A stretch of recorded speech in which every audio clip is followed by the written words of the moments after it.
Hello friends, good morning. Quantitative revolution in geography, ये topic पे मैंने आपको काफ़ी कुछ बताया था पहले कि ये है क्या।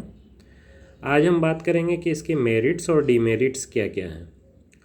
तो देखिए, मेरिट्स में कि जो भी मॉडल इससे बनाए गए हैं वो रीडली वेरीफाइएबल हैं, मतलब उनको वेरीफाई करना बहुत आसान है क्योंकि उनका जो बेस है वो मैथमेटिकल है, स्टैटिस्टिकल है।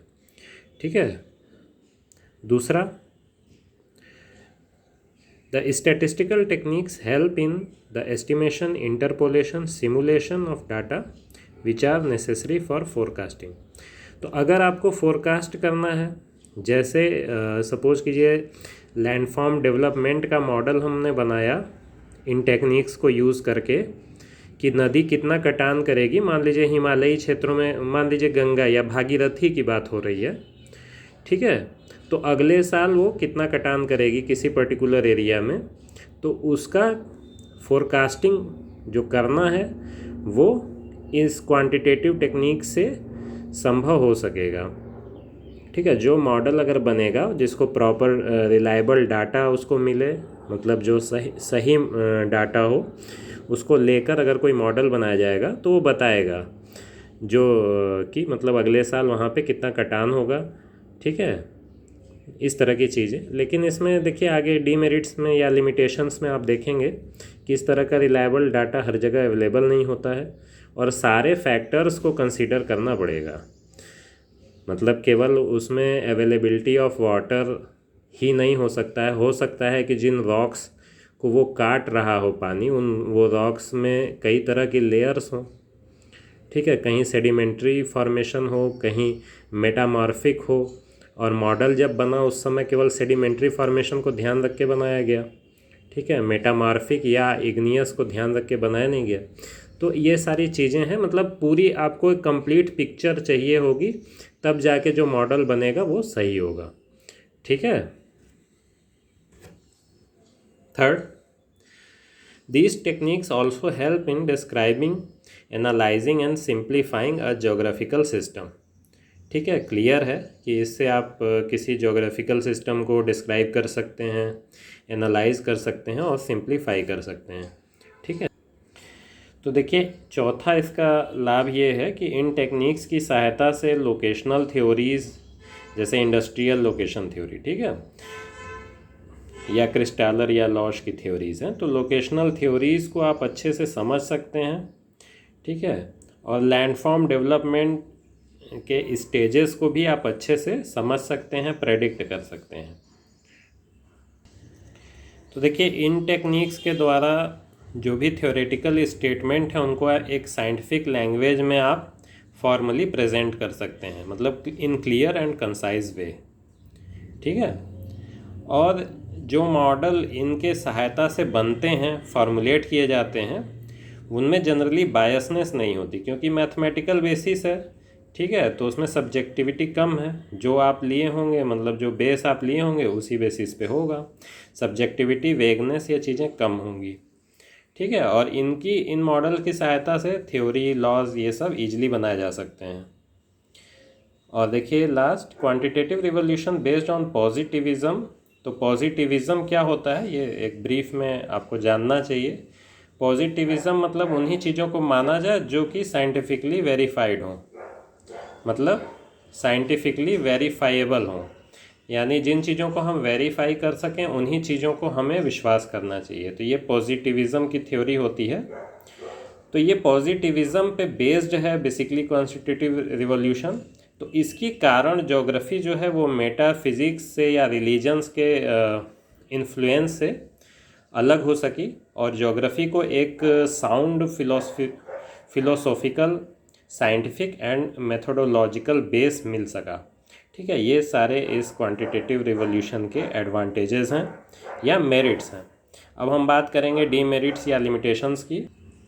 तो देखिए, डीमेरिट्स की बात की जाए तो ये केवल एक पार्शियल पिक्चर ही प्रेजेंट करता है। ठीक है, क्योंकि ये पॉजिटिविज्म पे बेस्ड है तो हर चीज़ आप वेरीफाई नहीं कर सकते हैं। बहुत सारी ऐसी चीज़ें होती हैं जिनको हम कहीं से प्रूफ नहीं कर सकते, लेकिन वो चीज़ें हमें माननी पड़ती हैं। ठीक है। और लैंग्वेज ऑफ ज्योमेट्री इसमें यूज की जाती है। तो लैंग्वेज ऑफ ज्योमेट्री से आप हमेशा मैन और इन्वायरमेंट के रिलेशन को आप हमेशा प्रेडिक्ट नहीं कर सकते हैं, डिस्क्राइब नहीं कर सकते हैं। ठीक है। नॉर्मेटिव क्वेश्चंस को इन थ्योरीज ने छोड़ दिया। तो नॉर्मेटिव क्वेश्चंस मैंने अपने पिछले वीडियो में डिटेल में बताया था कि बहुत सारे होते हैं, जैसे कल्चरल वैल्यूज़ वगैरह। ठीक है। जैसे एक कम्युनिटी है वो कोई पर्टिकुलर जानवर का मांस नहीं खा सकती। ठीक है। एक दूसरी कम्युनिटी है वो किसी दूसरे पर्टिकुलर जानवर का मांस नहीं खा सकती है।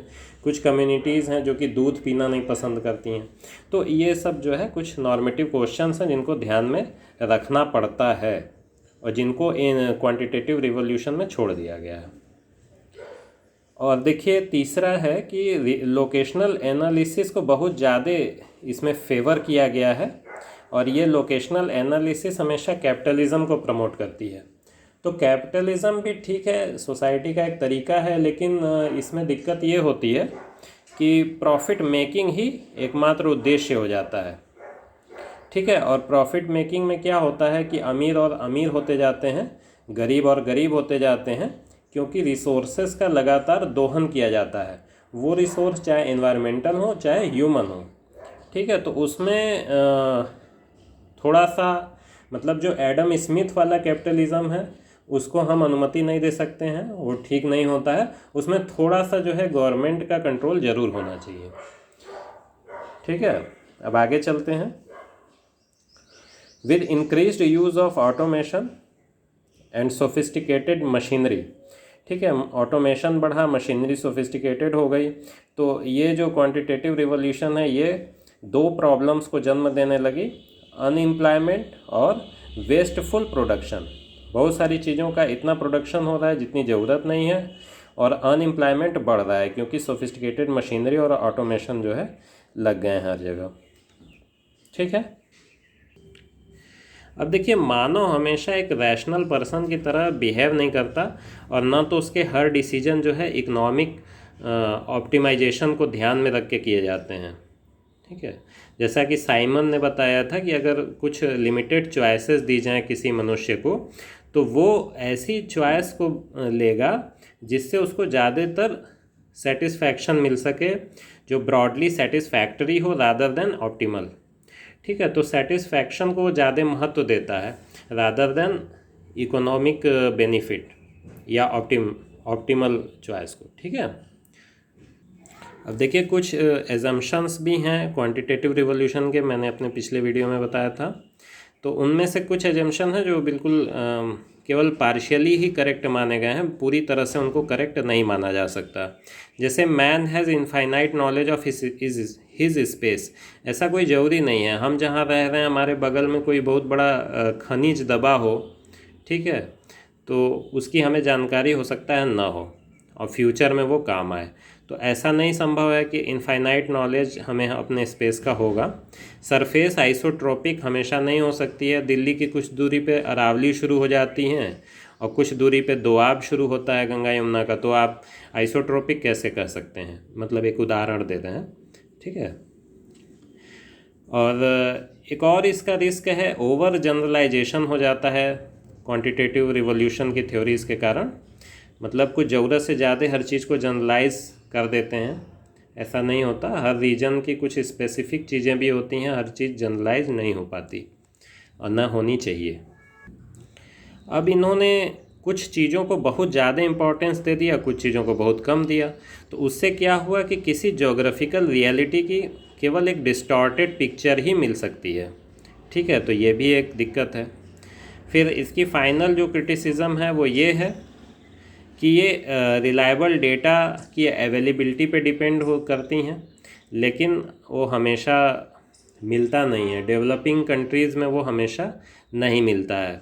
अब जैसे सपोज कीजिए, अब झारखंड में बहने वाली किसी नदी पे आप मतलब कुछ आपको करना है, कुछ उसका एनालिसिस करना है, तो कोई ज़रूरी नहीं है कि झारखंड में आपको हर जगह मतलब जो भी उस नदी के किनारे वाले स्थान हैं उनमें वो हर जगह आपको उस तरह का डेटा मिल जाए जिसकी आपको ज़रूरत है।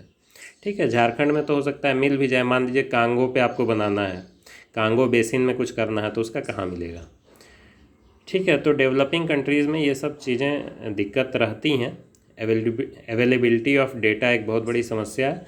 और ये कुछ क्रिटिसिज्म है, फिर भी ये तो मानना पड़ेगा कि क्वांटिटेटिव रिवॉल्यूशन ने ज्योग्राफी में बहुत बड़ा बदलाव लाया है और बहुत सारे इसके सकारात्मक पहलू हैं, कुछ नकारात्मक पहलू भी हैं, लेकिन इसका महत्व बहुत ज़्यादा है। ठीक है, वीडियो देखने के लिए धन्यवाद।